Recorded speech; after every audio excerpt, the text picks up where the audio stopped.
Good evening, viewers. I am Dr. Chetan Kumar NG from Bengaluru, pulmonologist. Also with me is Dr. Sandeep HS, pulmonologist from Bengaluru. Hi. So, lot of our Facebook friends and patients in Bengaluru and outside Bengaluru requested us, to give us COVID tutorials to be, to discuss in detail.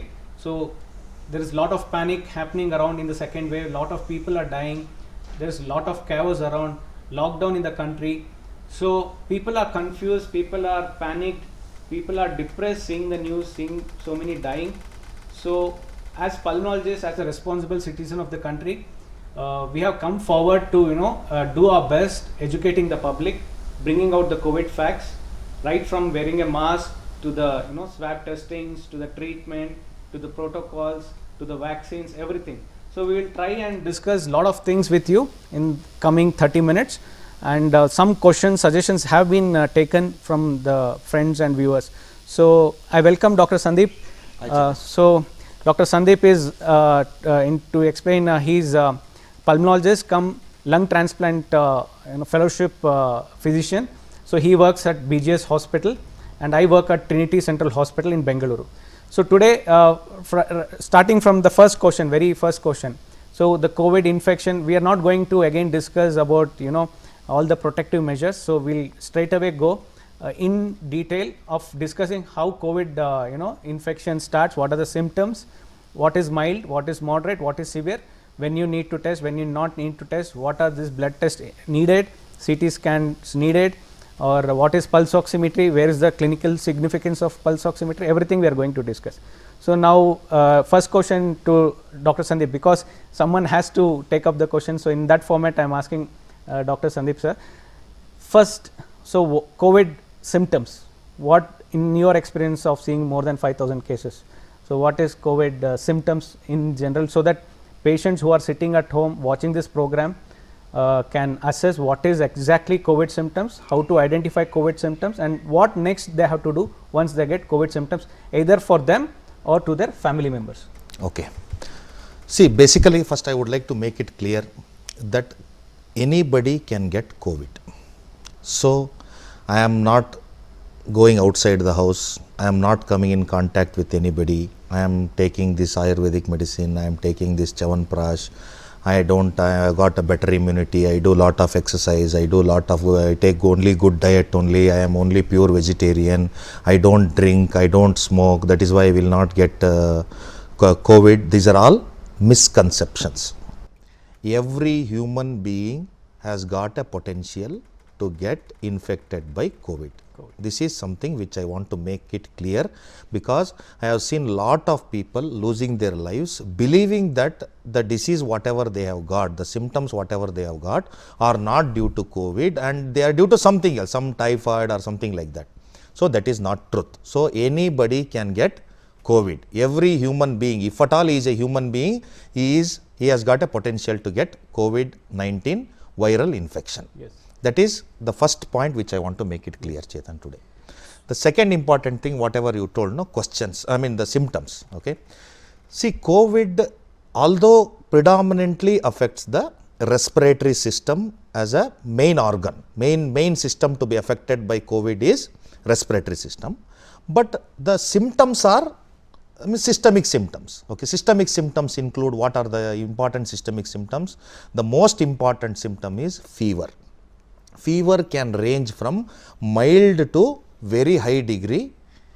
It can range. So I have got only mild fever, so this is not COVID. I have got very high grade fever, so this is also not COVID. It is not like that. The spectrum of fever, the entire spectrum of fever can be seen in COVID. So mild fever to very high degree of fever can be seen. That is one of the most important symptoms. The second important symptom is myalgia, what we call body pains, severe body pains, severe muscle aches. Okay, that is another second important symptom of COVID. The third important symptom of COVID is generalized weakness. Okay, see, viral infections are known to cause generalized weakness, because it affects the whole body, the body as a whole. It causes lot of dehydration. So that will give rise to generalized weakness. So these are the three important systemic symptoms of COVID. And the other symptoms include headache. This is also not related to respiratory system, but headache is also one of the important symptoms of COVID-19 infection. Apart from this, the other, I will come to the respiratory system later. The GI upset, that is some abdominal discomfort. Some people, majority of the people are having loose motions, cramps. Okay, some people also complain of constipation. Suddenly, the bowel habits, which were smooth prior to this particular infection, start becoming abnormal. Either the patient starts presenting with either diarrhea, or some people might also present with constipation. So these two abnormalities can also be seen with COVID. So these are all the other systemic features which majority of the people might not be knowing about, because GI symptoms are something which are not presumed to be due to COVID, we are but seeing more in second wave. Yes. So GI symptoms can also present with COVID can also present with GI symptoms. Okay. And now coming to the respiratory system. And one thing I think to add on that is loss of taste, loss of smell. Yeah. So that is one of the predominant symptoms. Yeah. It is as equivalent to as RT-PCR positive. Yes. The symptom Yes. itself. Yes. This one symptom of loss of taste, loss of smell. Yes. So now coming to the respiratory system per se. See, respiratory system starts from nose till the lungs. Okay. So the any symptom involving any abnormality involving the nose till the lungs can present with in the form of a symptom. For example, blocked nose, running nose, okay, sneezing, okay, this sore throat or throat irritation, throat okay, ache, excessive mucus production in the pharynx because of something called as pharyngitis, okay.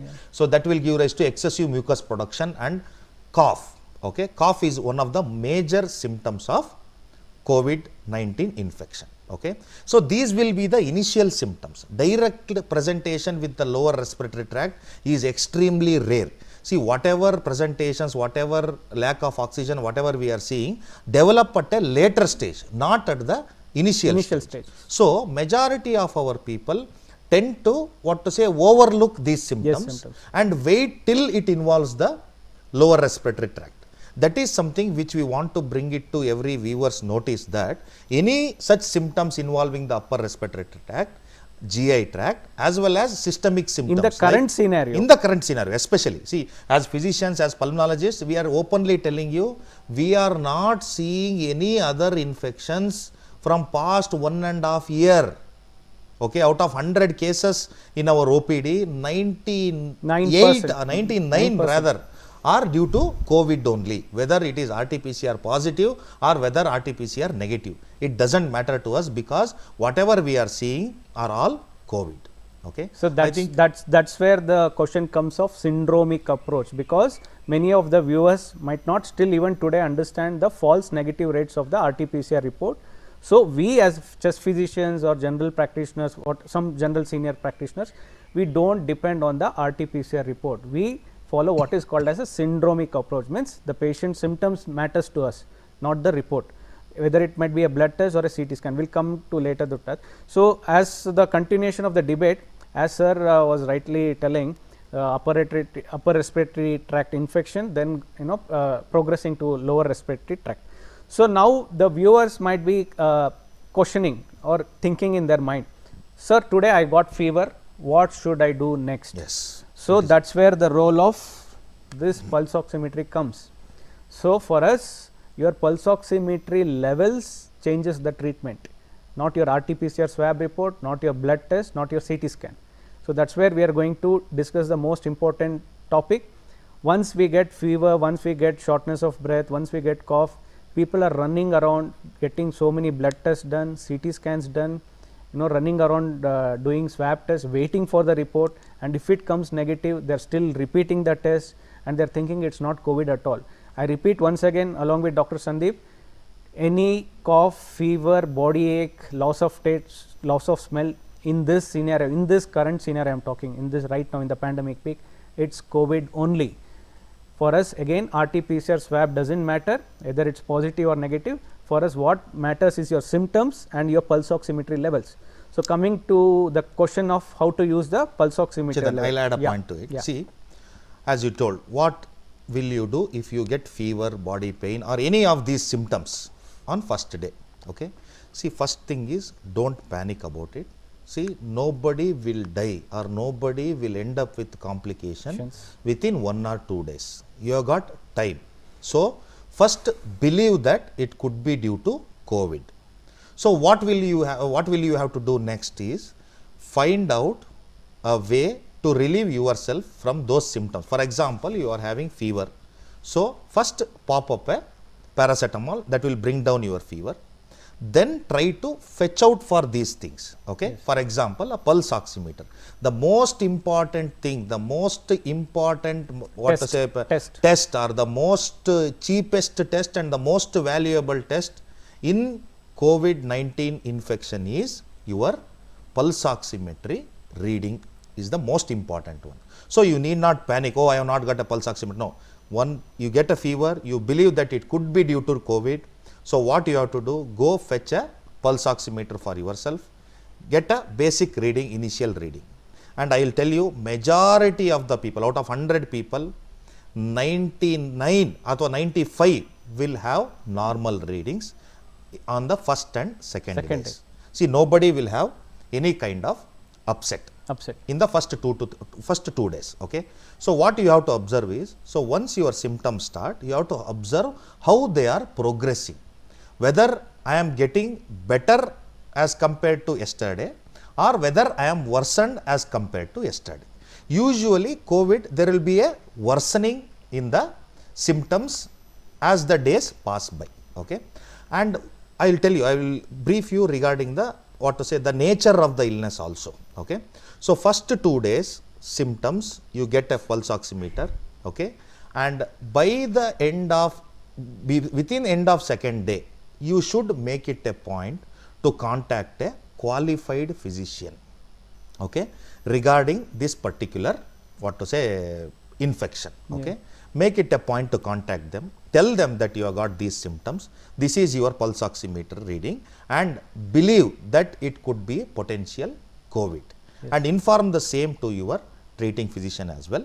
He will see, he will assess your symptoms, he will assess your pulse oximeter reading, and he will start you on certain medications. See, again, Chetan has been very active in Facebook from past 1.5 years. I should actually congratulate and I should appreciate him for that, because he is creating lot of awareness regarding this particular disease. Timing is the key in COVID-19 infection. See, we have to hit at the right time. So, what are the different times? What are the different timelines in COVID? Is what I am going to explain in coming in the next few minutes. Okay. See, COVID is basically a 2-week disease. Okay. The initial 4 to 5 days will be due to the virus itself. Viral phase. Yeah. Okay. It is called as a viral phase. Okay. From 6th day onwards, or rather 5th day, 5th, 6th overlap might be there. From 6th day onwards till 14th day, it is called as an inflammatory phase, or that is the response of the immune system of our body to the virus. Okay. That response is leading to lot of complication. In a hurry to fight that virus, our immune system is getting excessively activated and causing damage to our own organs and leading to lot of damage of our own organs. So, these are the 2 important phases of a COVID-19 infection. So, now if the viral phase is severe, similarly the inflammatory phase will also be severe. Okay. So, what is there in our hand is to be under some or the other antiviral in the first 2 to 3 days. Okay. See, virus starts replicating, that will give the initial symptoms. As the viral replication goes on increasing, the severity of the symptoms will also go on increasing. So, we have to hit the virus at the viral replication phase only with a good antiviral. Okay. What are the antivirals which are available now? See, first is favipiravir. So, it is a oral antiviral which has been approved in our country as an antiviral, and it has got a good antiviral potential if at all it is used in the initial phase of that viral replication. Okay. That is a oral antiviral. So is there any injectable antiviral? Definitely injectable antiviral is there, that is called as a remdesivir. Okay, see remdesivir, whether to use it in all, no, because injectables we cannot give it at a OPD level. It has to be given for a moderate to severe cases who are admitted inside the hospital. So for practical purposes, our guidelines have also introduced ivermectin also, which recent studies have shown that it has got a potential antiviral effect also. So make it a point to be on one or the other antiviral within 2 to 3 days of your symptoms. Okay, and none of them are known to be harmful to your health. Okay, see, they don't cause any kind of severe side effects, or they don't cause any kind of what to say a damage to your organs. So make it a point to be get yourself started on antiviral, either in the form of a favipiravir or in the form of an ivermectin within 1 to 2 days, or maximum within 2 to 3 days you have to be on antiviral. So once you continue the antivirals for 3 to 4 days, okay, then at the end of somewhere around 5th to 6th day, the inflammatory phase starts picking up. Okay, if you cut down the viral phase, okay, the severity of I am not telling that inflammatory phase will not come. Inflammatory phase will come in everybody, in one or the other form it will come. The severity of the inflammatory phase might come down if you are started on a proper antiviral in the viral replication phase. So majority of the people, what I have seen, Chetan, is 2 to 3 days they will be having symptoms. Again they will have a gap of around 2 to 3 days. They feel somewhat better for 2 to 3 days. Just because the fever is gone, the people will think that they will be having other symptoms like loss of taste, loss of smell and all those things. But they feel that no, fever was there, it was high grade, so now today there is no fever, I am becoming all right. So let me go back to my work, or let me go do some some exercise or whatever activities they want, normal activities they tend to presume. So by the end of 5th or 6th day, they will again get a spike of fever, or they will get some weakness, or some lack of energy in them, and that is the beginning of the inflammatory phase. That is the time when you should be alert.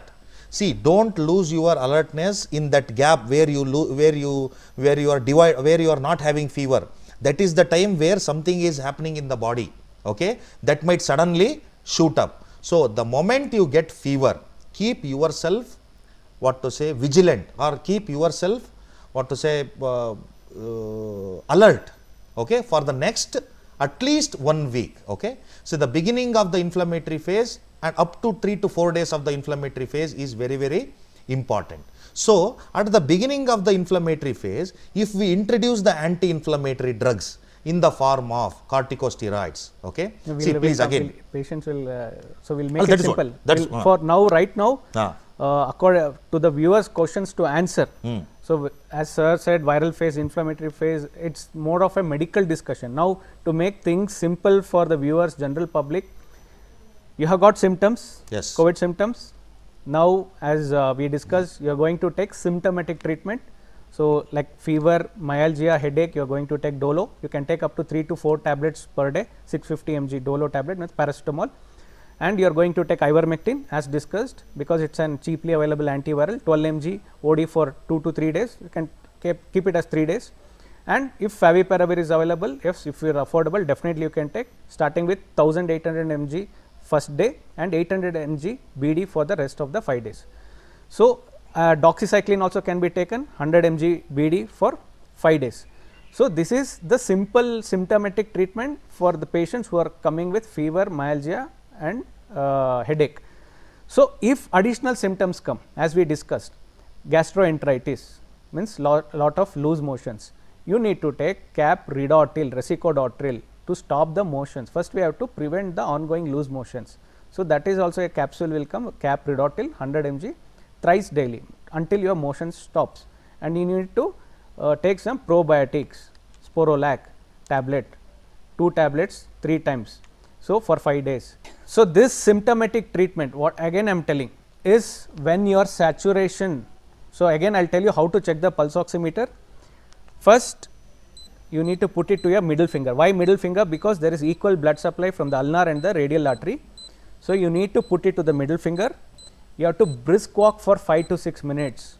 There should be no casual approach in this. Lot of patients, coming to the OPD clinic, tell me, sir, my saturation was 96.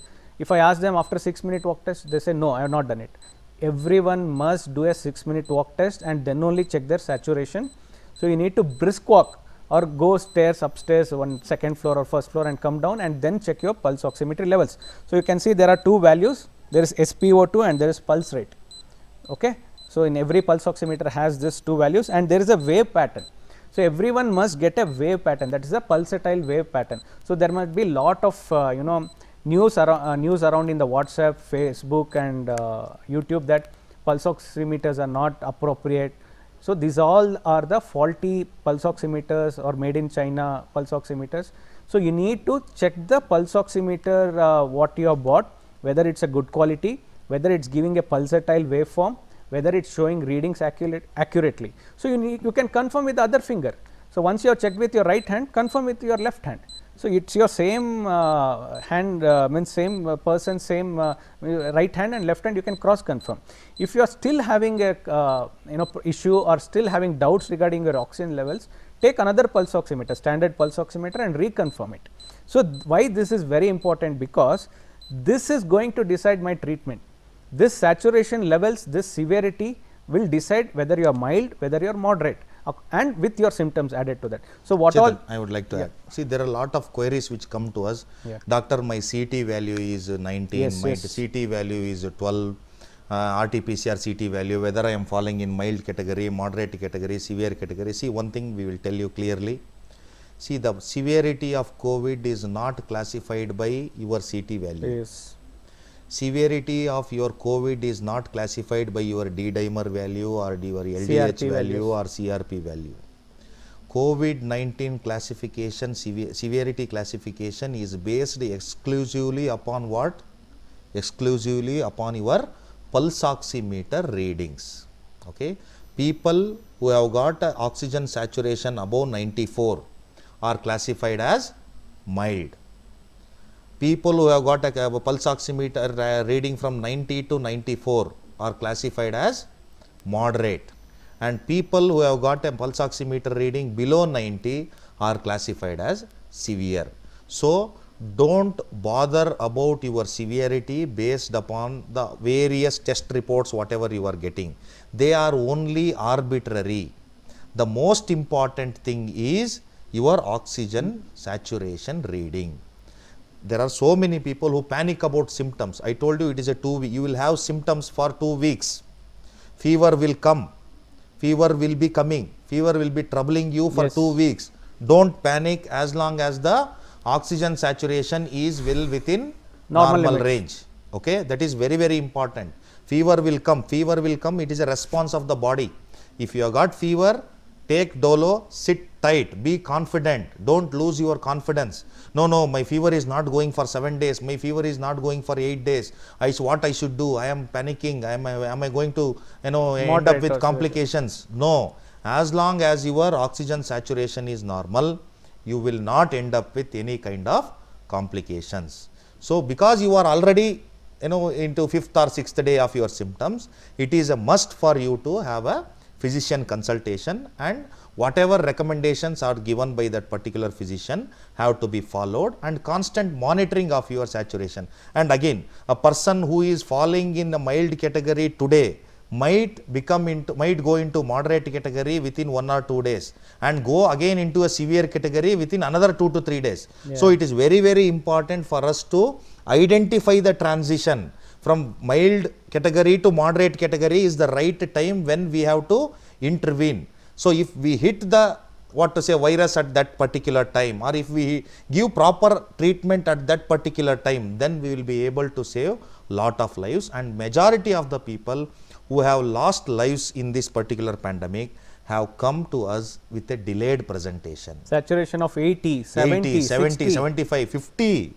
There are so many people who will not even understand. They will be telling, no, sustide, I am not able to go, I am not able to walk. They will not be having that perception that they are having lack of oxygen, because they will not be measuring, they will not be knowing what is their oxygen saturation. They don't know that is why what is the pulse Chetan oximeter, is stressing, it is very, very important to monitor our oxygen saturation, and don't believe in any kind of tests. Don't do too much Unwanted of research tests, all into unwanted tests, because they are all only arbitrary things. Okay, the treatment, whole and soul treatment for COVID depends upon what?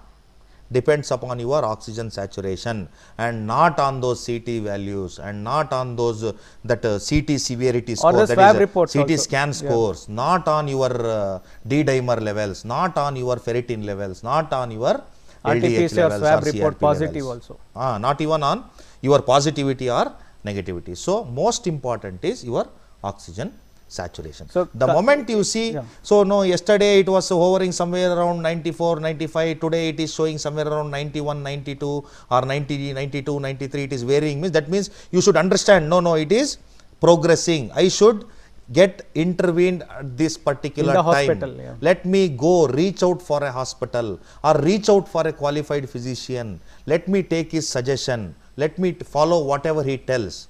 Okay, that should be the approach, rather than, I mean, coming at the end maybe somewhere with a saturation of 75. See, the problem is, by the time it reaches 75, there would have been enough damage to the Lung lungs. fibrosis would have started. The thing is, to recover from that particular damage, you will need lot of time. Okay, why are we not getting ICU beds? Because once the patient goes into ICU, he remains there for 10 days, 12 days, 15 days. He is not going to get discharged. He is not going to get discharged. So there will be no place for somebody who is going to come in as a new individual to the ICU. Therefore, what is there in our hands is preventing ourselves from going into ICU. Severe stage. Okay, how can we do that? By vigilance. How can we be vigilant? At home? By Yeah. monitoring ourselves with the help of a Pulse oximeter. Okay, So one this question is very to add, simple. one question from the viewers to add. So many patients, because at many places in India still they can't get a doctor nearby, physician, whatever. So many ask me, sir, what is the mild, symptomatic treatment at home? So as I told all those points, see, these are the basic 4-5 drugs which included. So as we discussed, patients are going to die by only two things, either with lung fibrosis or with clots in the body. Either it might be in the brain, either in the heart, either it might be in the lungs. So even in the mild COVID cases, we do add an anticoagulant tablet early. Anticoagulants are the novel oral anticoagulants, dabigatran, rivaroxaban, apixaban. So, or those patients who are having already on dual antiplatelets, we just tell them to continue, because we have seen lot of patients who are having this dual antiplatelets doing very well even when they progress to moderate or severe disease. So, as Dr. Sandeep rightly said, we need to be very vigilant. That is what I am stressing since 1 year, right from the pandemic in the first wave itself, about this syndromic approach and about this pulse oximeter. So, my pulse oximeter levels are going to change the treatment, whether I am coming to the hospital or I am going to stay at the home. It is not just only the pulse oximeter, it is even the symptoms also, your symptom severity. Means, for example, yesterday your saturation might be 99% or 98% after brisk walking. Today there might be a drop of 4 to 5%, suppose 93, 94. That means it is an indication of a cytokine storm setting in your body. So, that is where we need to act accordingly. So, that is what I am giving a reference of telling how a it is like playing a cricket shot. So, the ball is coming, we have to hit it at the right moment, we can't delay it. So, there is lot of systemic failures, not getting the beds, oxygen issues, and there is lot of problem generating in Bangalore. To be supposed to generate a BU number, there is lot of systemic hazels or failures, what you say. They need to get a swab test, the swab report should come, and if it comes negative, they are being repeated. So, the virus which has entered in your body does not wait for all these systemic things, whether to get a report, whether to generate a BU number, whether to get a bed. So, you must understand and act quickly. Why we are stressing this point repeatedly? Because those patients who died either in the first wave or in the second wave, all have come at the very severe stage, either in the saturation less than 88, 85, and we have seen even 50% saturation. So, if that should not happen, every patient, every person in India today should understand this concept of pulse oximetry, how to track their SpO2, and as I showed you earlier, how to check it in a proper way. You have to check its battery, you have to make sure it is working well. Even some default China made pulse oximeters are also there in the market, so you must be careful about that. You can always cross confirm with other pulse oximeter, or if your symptoms are too high and if you are feeling, even if the pulse oximeter is showing normal values, you can come to a nearby clinic, hospital and cross confirm with the doctors. Yeah, basically you will know that you are not well. See, don't be in a denial mode. Don't try to convince yourself that you are all right. Yeah. If you were to be all right, you would not have any you would symptoms, not be like that. You will not be having those symptoms. So be vigilant, be proactive rather than being what to say, Casual approach, giving a casual approach or a negligent approach. Be proactive. You have got nothing to lose. Yeah. So whatever you have got, you will gain more. If we identify you early, if we introduce the proper treatment at the right time, you will have only things to gain, not to lose. So what is required in COVID-19 infection is being proactive rather than being negligent or being ignorant. So that is very important. And how frequently to check pulse oximeter? See, don't keep, because it is there, don't keep on checking. See, mild ups and downs, mild variations will be there. We don't deny it. So once in 6 hours is more than enough. Yes. Okay. 2 continuous readings below 90 or below 94, whatever, mild, moderate, severe, if we tell. Okay, below 92 continuous readings below 94, 6 hours apart, is an indication that your condition is progressing. Okay, not every 10 minutes, every 5 minutes you will be you will be sitting alone in the room, keep on watching, thinking about the numbers. It's more always, of a psychological thing rather than a yeah. physical thing. So very we are making it clear, don't keep monitoring it regularly. Not to bother about the numbers in particular. Not frequently monitoring. Once in 6 hours, as Chetan said, okay, you might not be in a position to walk for 6 minutes. Okay, you might be having body pains and all those things. A minor exertion, whatever is maybe a minute or two, minimal exertion, whatever is possible from your side, you do, and then later check it. That is the time when you will understand whether there is a drop in the oxygen saturation or not.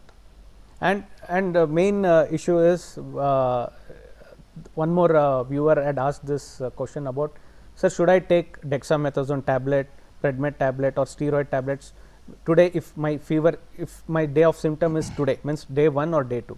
So that is the most misused, abused. See, I think again, see, steroids, other very important thing is right thing at the right time.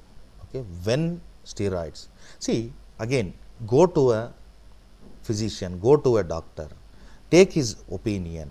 Okay, see, according to, if you ask us, see, steroids ideally should be avoided within in that viral phase. Whatever phase we told, no, first 4 to 5 days, better to avoid steroids as long as, if at all your saturation is normal. If somebody has to start steroids, it has to be a qualified physician who has to start steroids within the first 3 to 4 days, okay, 3 to 5 days. Okay, so we would like to say clearly that there is no role for steroids in the first 4 to 5 days unless your oxygen saturation is dropped. Okay, or by that time you should already be in the hospital. Okay, not at the home. If somebody has got a drop in oxygen saturation within 3 to 4 days, that means his condition is severe. In the viral phase only, the severity is more, so he has to be admitted in the hospital, and it is in the hospital there are qualified teams who will take decision regarding whether to use steroids in him or not. And next but question. At OPD level, don't use steroids, don't start yourselves on steroids in the first 5 days of your treatment. Next question. Lot of hospitalized patient relatives do come. They usually, many of our patients come after day 7, day 8 only. Still they keep asking, sir, remdesivir have you given? Sir, have you given tocilizumab? Have you given bevacizumab? Have you given steroids? So role of remdesivir, exact days, Dr. Sandeep. See, I told you, no, see, remdesivir is an antiviral. Viral phase is first 5 days. Okay, anybody who gets admitted to the hospital with a severe disease within first 4 to 5 days is a candidate for remdesivir. If it has already entered into the inflammatory phase, I think the role of antivirals in the inflammatory phase is extremely less. Extremely less. Okay, so there is no point in there is no point in running behind remdesivir or asking your treating physicians to give remdesivir. If he decides, let him take the call whether the patient is going to get benefited by it or not. Should be the physician's decision rather than the patient relatives or patient's decision. Okay. Next question. Lot of patients ask, sir, have you repeated CT? Have you repeated blood test? have you repeated means in the hospitalized patients? So what is your take on that? See, first of all, CT scan is a diagnostic modality. It is not a therapeutic modality. I have seen so many, sir, 3-4 days are over, should we get a CT scan? See, CT scan, by getting a CT scan, you will not be cured. And whatever picture is there today will change tomorrow. Whatever score is there today, if at all it is 2, people think that no, my CT scan score is 2. I am all right, it is showing mild, so I will be sitting at home. It is not like that. Today it is 2 and after 3 days it might become 10. Today it is 10 and after 3 days it might become 2 also. That is a different because thing. Of but the treatment, radiological resolution also. The patient, might be showing a score of 15 and is sitting hale and healthy with a saturation of 96 on room air. Sir, my score is 15. You are discharging me. Should I go? Yes. See, radiological resolutions and all those. See, it is a diagnostic modality, first of all. Diagnostic modality will not treat your disease. Yes. It will help us only to identify whenever we have a diagnostic dilemma. For example, we are not sure that the COVID report is negative, symptoms are suggestive of COVID. Okay, we want to confirm whether it is really COVID or something other than COVID. So at that time, we will ask for CT scan. Okay, it is not that you go get, I have got fever 2-3 days, okay, I go get myself a CT scan. See, CT scan has got radiations, it has got its own side effects. Okay, 1 CT scan, 2 CT, I have seen people getting 3, 4 CT scans for no reason. It will not help us to make any kind of decision. It will help us to make only diagnosis and get scared. Oh, my score is 25. I will not survive. If I go through the Google, CT score above 15 is telling it is very severe disease. See, severity doesn't, and it is all again, inter-observer variations will be there. Yes. A person who reports it as 15, one radiologist, the other radiologist might report it as 13. It is again, inter-observer variation will also be there. So don't give much value to your CT scans. Or your blood tests also. See, to be frank, I am telling you, Chetan, more than 3,000 patients, 4,000 patients we have treated. I have personally not written any CT scan prescription it's not required for any also. of my patients. It's not required. Yes. It is not required. It is not at all required. So because it will not help me to make any kind of decision. To the viewers, my decision is solely dependent upon oxygen saturation. That's all. To the viewers who are watching this program, lot of patients, send us WhatsApp messages straight away with a CT report directly. I'll just complete this, sir. Straight away they just send a CT report. Straight away they send us a blood reports, and they say, sir, what should I do next? My first question is, what's your symptoms? What's your pulse oximeter level? That is, and since the onset of until this is understood, we can't handle this pandemic in a better way, because it has gone out of proportion, because people are also confused. Yes, Dr. Chetan and Dr. Sandeep is talking like this, some persons are talking in a different way. So whom should we believe? So I'll tell you, believe yourself, believe your symptoms of cough, fever, breathlessness, your pulse oximeter you believe, not anyone's pulse oximeter. So you believe your symptoms, your pulse oximetry levels, then take appropriate decisions accordingly. And saturation, drop in saturation, cough, breathlessness is a issue of lung only, not a kidney issue. So you not do a CT scan to confirm that. So the pulse oximetry levels will pick up the severity much earlier than your CT scans. And the resolution will also be much earlier with the pulse oximeter than the radiological resolution. Okay. So don't go behind unnecessary investigations. Don't spend unnecessary money. Yes. Okay. Don't panic, because the more you see the report, the more anxious you will be. Okay. The more anxious you are, the more affected your immunity will be. The more worse will be the outcomes. Yes. See, most of the disease is won mentally. Okay. 50% of the disease is won mentally. That mental confidence will come when you trust your treating doctor. Okay, whatever he suggests, you do that. Okay, if your doctor is asking for a CT scan, then you do it. Okay, rather than you yourself going and subjecting yourself for a panel of tests which are available and in the diagnostics, the doctor and pressurizing the doctors to ask for those tests and all those things. Don't do that. If your treating physician feels he needs those tests, let him get that.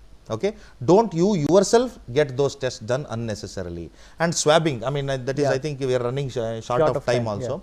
We will end up any other on the swab. mainly on the I think swab we have test. summarized regarding the symptoms. So We have told clearly regarding the phases of the disease. We have told clearly regarding the yeah. what to say importance of the pulse oximeter. We have also told about the importance of tests and the need for tests when they are required, whether they are really required or not, who has to decide upon all those things. All those things we have made it clear. I think the next important thing is this RT-PCR swabbing, contact tracing and all those things. See, one thing I'll tell you. We are at the community level of spread. Okay, everybody who is living at present is in a potential incubation period. Okay, anybody can. Today you might be all right, tomorrow you might get fever. Okay, it happened with us also. So, okay, so the thing is, don't go behind repeatedly testing yourself. You test only when you have got symptoms. If at all you want a confirmation, because there are so many authorities, I mean, sanctioning leaves and all those things are based upon these reports. Okay, you want to get yourself tested. So, if you develop symptoms, then only you test. Okay, for example, mother develops, an individual develops in a COVID positivity at home. Should I test all of them? Not required. Not required. Not at all required. Today you test them, they are negative. There is no surety that they will not be positive tomorrow.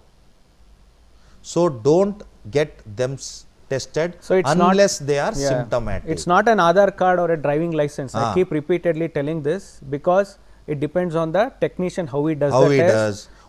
What techniques are followed while sampling, whether there is any contamination during processing, what was the level of processing, what was the quality of stand. See, there are so many techniques. The These newer are strains, man-made things. Every test has got its own limitations. So don't go on repeatedly poking your nasopharynx unnecessarily.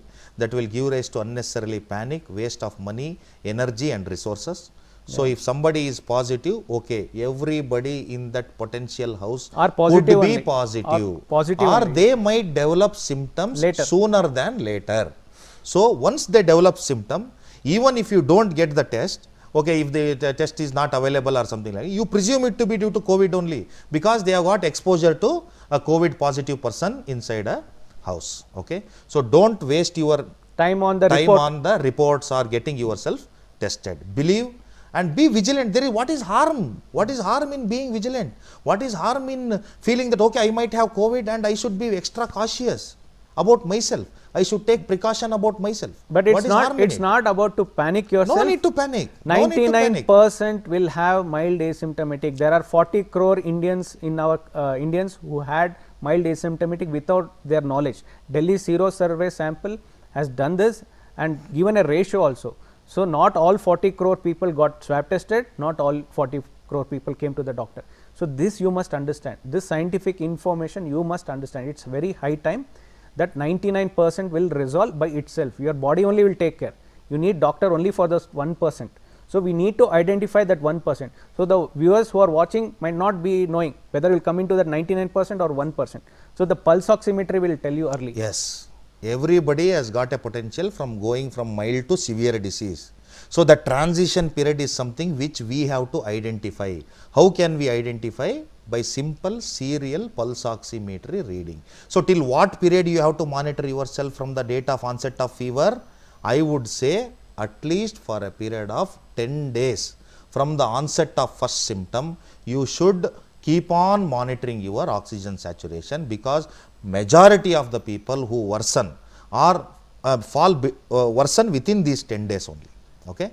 So, till 10 days if your oxygen saturation is fine, you are majority of the time out of this particular disease itself. You are cured, more or less cured from COVID. Yeah, I think we have covered enough. In the shortage of time interest, we will come up with our next Hindi version of the same discussion.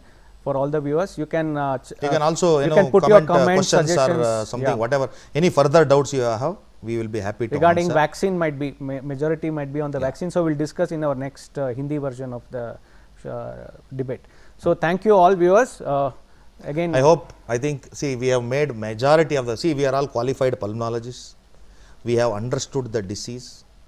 Okay, we have seen maximum number of patients. We have got very good experience with COVID-19 infection, and we are telling you all the scientifically proven facts only. So we are not telling from somewhere some study is done. It is not like that. It is purely based upon our experience. Okay, and whatever evidence is there worldwide, whatever the world is following, the same thing we are telling you. So please be vigilant. Please be proactive rather. And develop a scientific approach. Scientific approach. Don't unnecessarily give stress to your minds and become emotionally weak. Be strong. Okay, let us all face this pandemic together. We are already, I think, plateauing. The number of cases in the second wave are plateauing. I think shortly we might see a downfall also. So let us all hope for the best. And if you have got any queries, any questions, you are free to comment on the, in the comment box. So we'll be happy to reply to those queries. Okay. Thank you very much.